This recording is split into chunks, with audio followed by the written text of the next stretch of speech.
शेट या मोबाईलला screen guard टाका, थोडं चांगल्या क्वालिटीचं टाका. बरं. बरं संदीप याला स्क्रीन गार्ड टाकून द्यायला.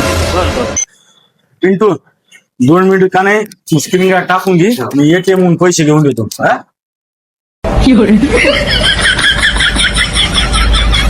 अभी मजा आएगा ना भिड़ो.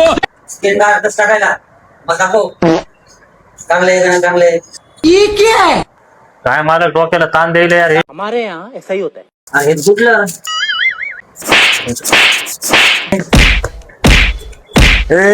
अरे त्याला कशाला मारायला? चालेल मी त्याला धाका लावित नाही भावा म्हणून तू कस का मारायला बे त्याला? त्यानं स्क्रीन गार्ड तोडलं. बाबा हल्ला मला आहे ना. तू असं कितीचं स्क्रीन गार्ड होतं बे, तो त्याला धाका लावला साल्या. 1000 रुपयाचं स्क्रीन गार्ड होतं. कितीचं? 1000 रुपयाचं. तुला कळत नाही का रे? 1000 रुपयाचं स्क्रीन गार्ड कोणते साल्या? चल,